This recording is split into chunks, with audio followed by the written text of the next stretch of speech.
Welcome back to the channel, everyone. I'm George. We're continuing on with getting the RS3 VR6 swap ready. As you know, we're pretty much done with all the fabrication, and now we're prepping the transmission before we even get to the motor. So as you guys remember, in the first episode kicking off this swap, this build, we talked about how we mounted the VR6 swap to the RS3 transmission. The RS3 utilizes what's called a DQ500 transmission. It's been around for about 10 years in various other cars. But the RS3 utilized it, and pretty much this is the reason why this car, the TTRS, is so fast. If this car would have came manual, again, it would have been the cool 10-second car you've never would have heard of. The automatic transmission is the magic in the RS cars. That being said, we needed to take it apart to reseal it, as when we removed and swapped up the bell housings for this machine portion that allows the VR6 to mate beautifully to the DQ500, we didn't reassemble it all the way just because we were in a crunch for time for getting it in the motor, start mocking up for parts, waiting for the turbo to come in, the manifold, and start fabricating all the other downpipe and intercooler parts. And this is pretty much what we've been doing for the last few months. However, and then also learning welding. Obviously, it doesn't take a few months to fabricate a lot of that stuff, but learning as we were doing kind of delayed a lot of the fabrication that we were doing here in shop. That being said, as we were taking it apart, there's some things that kind of caught out to me. So this is the part of the oil filter plastic housing that goes to the mechatronic pump, pretty much. This is your pump that's going to feed oil inside the transmission. And I saw this, check this out, on the bottom. And this is a magnetized portion, so if you want to see, look, see, it's meant to catch metal. And I looked at it, I'm like, is that part of it? It doesn't look, I mean, the way it was kind of situated, the way these little things were, I didn't know what the hell they were. At first I thought it was normal months ago when I saw them, but now that I look at it, I was like, I saw the videos, other breakdowns of this transmission, and I didn't see all these on there. So I started to take these off and started to analyze. I reached out to some friends, Sam over at iBed, Bell, a whole bunch of people, Dima over at DCT. I'm like, what the hell is this stuff? And to my surprise, this is actually a broken tab off the stock clutches. Now, I don't run stock clutches in this car. We did in the beginning, but for the last, I'd say about a year, we've run the aftermarket clutch, DCT 1200 from DCT Clutch, which comes with a different housing on the top. But these teeth apparently go here on the stock housing themselves. How they all broke off and wound up inside the transmission is essentially they had to have traveled inside and all broken off. The mystery is, if you follow this channel and you know us, we never broke a stock clutch housing in this transmission. We've only stripped clutch discs. The clutch housing was intact. Everything looked great. So where the hell did all these little pieces, these shards, come from? Now, this kind of brings me to the next question. Is this even my transmission? Was musical chairs played with my parts pretty much at the last shop that we dealt with? I don't know, as I never destroyed a clutch basket, especially a stock one, in this car. So seeing all these pieces in the transmission, a little concerning, but kind of funny, is now I'm like thinking, well, what else are we going to find if we look deeper inside the transmission? So let me grab the light real quick. So I started looking really, really going crazy, going on the inside, spraying a little bit of brake cleaner. There's some things on the magnets that I got to clean off, some metal shards, and I'm like, where else am I going to find? So towards the bottom of the transmission here, on the bottom, I found this gem. Look at this. Broken cast, and you can see it's kind of like something was rubbing against there. So I'm like, is that a screw? And almost looks like a mount point, like it broke off the casting. So I started looking. Check this out. I'm gonna put the camera right there, and I don't know if you can see it, but here we go. Do you see that? Do you know what that is? That little light that's flickering?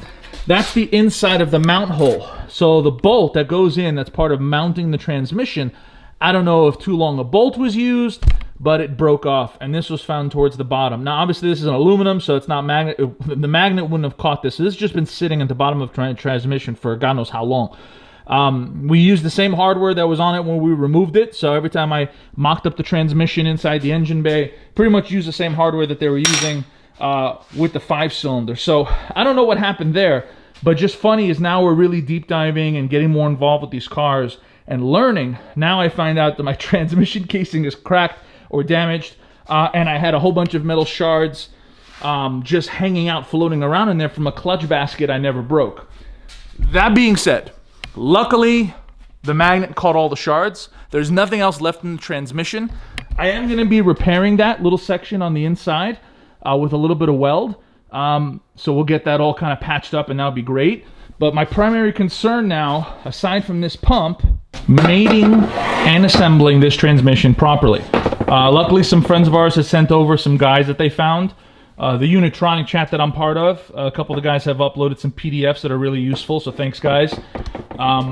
So what are the differences? This is the brand new RS3 bell housing from the DQ500. This is the older DQ500 that was machined overseas to accommodate the VR6. If you notice any subtle differences, there are some slight cast deviations from piece to piece. Obviously, this looks much older. There's a lot more little bits of corrosion and dirt and grime. But one thing I noticed is this plastic piece here, this retainer, that has a little piece, a little plastic piece that goes in the middle of both of these bearings on the inside of the transmission.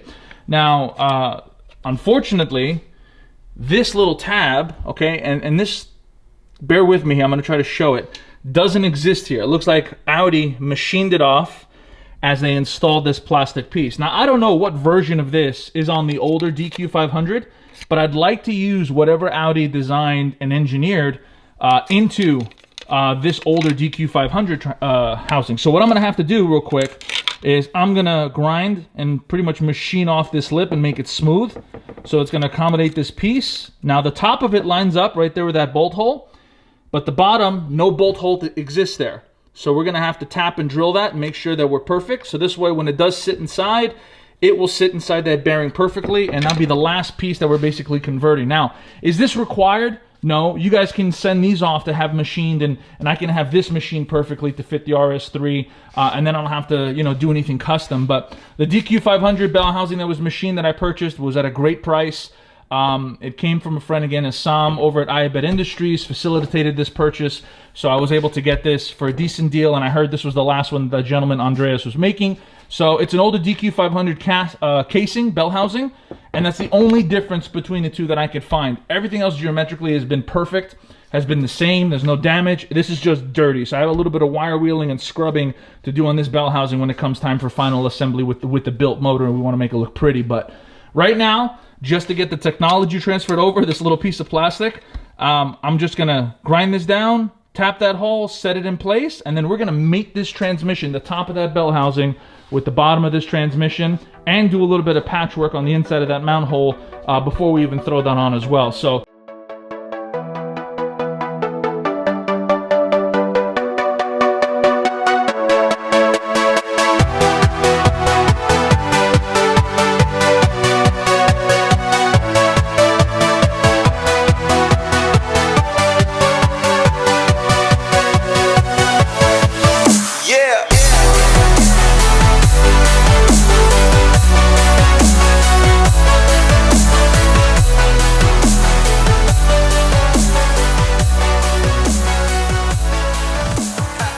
I think we matched up the holes pretty well. The top one was already drilled. Again, we just had to match it up. This hole on the RS3 bell housing was to mount that plastic piece, and this is just for the center plastic piece to kind of sit into. So we needed to make sure that we needed to accommodate all these little pikes in order to transfer it over. So I also drilled and tapped M6x1 using the Harbor Freight tap kit, and they came out really nice. So let's just sit this in here. And now we have, let's mount it real quick. Done. And then the bottom one mounts in. And that's literally it. And those of you guys that are looking to do this, I don't know how many of you are. There's people emailing us telling us there's a bunch of interest. We're not looking to make a kit, but you don't have to drill into your transmission to do this. You could just get your RS3 bell housing modified. I want to keep this as a spare, as I do have a spare DQ500. I'm going to get this machine, so I'll have a spare VR6 transmission pretty much modified that's ready to go in case we bust this one up, which I'm sure we're going to with the power and the abuse we're going to put it through. All the RS3 guys making plus 1,000 horsepower, plus let's say 800 horsepower, are breaking transmission parts. And I'm talking about parts, transfer cases inside the transmissions, busting up clutch baskets, and we'll get into that in a future episode. And we'll talk about the modifications we're doing to the clutch basket with DCT to try to prevent a lot of that damage. But again, we mounted this plastic piece, which is the main thing I was worried about. I wanted to, it's a piece of technology that Audi kind of designed into this transmission. Could I have not installed it? Probably, but I wanted to have it in just in case, and it only took just 2 drilled holes and light tapping in order to transfer this, and now it's in here, and we don't have to worry about it. So let's clean up the clutter, and then we'll go on to getting this on my work table and start repairing that hole, and then sealing everything up, getting it ready, and then mating the 2 halves together and finishing this transmission for now. So here's the deal. So we identified that the mount hole is part of the problem, right? It's got either someone used too deep of a hole, or just too deep of a bolt, or just broke. But you can literally see through this here, and I'll aim the light and then put a backing on there so you can kind of see it. You can kind of see that, right? Inside the transmission, you see the gear set. Pretty much, that's not good. So I retapped this to kind of clean up the threads, make sure we get all rid of that gunk. And I don't want to take apart the entire case and remove everything. So I think what I'm going to do is put a stainless steel or just a steel backing on the back piece on the inside the trans, put a little bit of aluminum towards the bottom, get my rod deep in there, and just build myself a base. And having that stainless steel backing, or that steel backing, right? So if I place this all the way back here, you can kind of see down in the deep of that hole that backing won't allow the aluminum to stick to it. At least that's the theory. I've seen this done on YouTube, so it's got to be real. It's got to be possible. And then once I'm done with that, I'll build up that base, build up that base, build up that base. I'll use a slightly shorter bolt on this, and then I'll just clean the rest of these holes here, tap these clean, and then we'll be able to and ready to assemble this bad boy. Kind of cool. Been looking at the rest of the transmission. Some of the teeth are kind of marred up, so I don't know. It looks kind of, I don't know. I want to say it looks uniform or on purpose, but I'm not sure if they're supposed to be like that. I don't know if those little bits and pieces were bouncing around in here before the filter got it, but everything else seems to be at least on par with not being completely destroyed, despite all the abuse we put through it. So here we are. You know, fast forward to today, thinking I would never be able to do this kind of crap, and here I am. So let's build up the bottom of the hole. Hopefully this works. I'll time lapse it for you, so if it ends up not, you guys get to see my failures. If it works, you get to rejoice with me. So let's try this.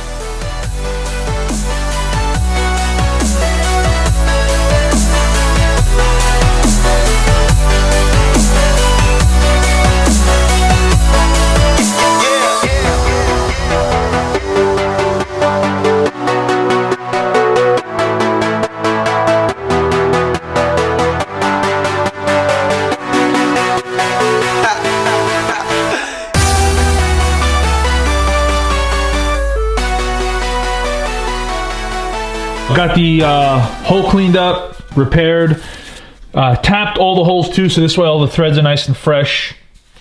Even cleaned some of the cracks and then filled it, and then kind of just sanded it down real quick just to make sure they're super smooth. Should be strong enough for what we're doing. If this case ends up cracking, as it did originally back in the day, we'll do another repair here. Maybe do like a reinforcement brace. I don't know. I got a couple ideas of maybe making a part for us just for the RS3 as a reinforcement cage that goes over here that takes away a lot of the stress from this aluminum case. So just for now, we have the stud put in place, a little bit of thread locker in there, so we're good to go. Also, while I was back here, I did notice that there was a bit of gunk buildup, and that this gasket, or this rear main seal, so to speak, on the backside is torn to hell. Luckily, the part number's on there, so we got one ordered. But I'll show you guys where it's at on the inside, and we're going to have to pop off the diff to pretty much install it. And actually, removing the diff is super simple. I'm going to show you guys how easy it is. Do this stuff one-handed. That's all it is. That's all that's holding in the diff. It literally just sits in here and then kind of sits in place. So as soon as you shimmy it out on an angle. So now that seal, I'm going to pop it off. Hopefully that seal will come the next day or two. And that's really what's going to stop us from sealing this transmission together. Is we're pretty much done. We got the repair done. For the most part, we got the bell housing pretty much machined, so to speak, and drilled and modified. So now it works 100% with that little plastic piece, so we're good to go. And then we have a spare bell housing we're going to use and get that machined to fit the VR6 as kind of like a spare option. This way I have 2 transmissions ready to go. and then we can mate this half once we put a new seal. I'm going to pop this seal out real quick. It is popped right out. Again, just goes, it's literally just like a rear main seal, except it's a seal now for the driver's side axle hub where it goes right into the diff. So luckily this is a compatible part with the Volkswagen Touareg. So we ordered it from the Volkswagen dealership that's local, should be here in the next day or two. And then we'll just replace it. There's no other seal really that I should replace. Maybe I should order, actually, you know what, now that I think about it, guys, let's put this bad boy down for a second. There is a seal on this one too. You know what I'm gonna do? I'm just gonna pop this bad boy out real quick now, and then we'll just replace both, just for peace of mind. Everything else is pretty much good to go. We'll pop that off, and we'll have both seals ordered and then replaced. So this way we're good to go. Might as well do it, you know, to give ourselves less issues and less things to worry about. And these things are what, 20, 30 bucks, maybe even 40. And it'll just save us having to deal with losing trans fluid. And this stuff is expensive. If you guys Googled, you know, the Audi DSG fluid, it is ridiculously expensive for like 7 cars, like 280 bucks, $300. So I'd rather reduce the risk or the chances of having a leak. So we'll get this thing replaced, and then we'll pop off the other one real quick. Both are off. And again, this is one of the ones, this larger one pretty much hooks up to that transfer case that's right there. So that shaft goes over it. It looked in pretty good shape, but you know what? It came with the older bell housing. God knows how old it is. And again, just a small part that we can replace and we can get fixed. So both of these bad boys will get replaced, and there's just be less of a headache that we have to deal with. And I'll order a few extras, as it seems we're going to be dealing with this transmission for quite some time, as we made this giant investment to kind of do this VR6 swap and kind of have some fun with the RS3. So we'll get some consumables just like we do with the B5. We'll get the the common stuff that we always swap out. So this would be good to have on hand just in case. But it is kind of cool to see the diff out. And I used to watch videos online. I'm like, man, they used to upgrade the diffs to the wave track. Must be so difficult. And this thing popped out in 2 seconds. The bolts are all right here. There are a few videos on YouTube already that you guys can check out. This is pretty straightforward. And now this is making me want to upgrade to the wave track now that we have everything apart already.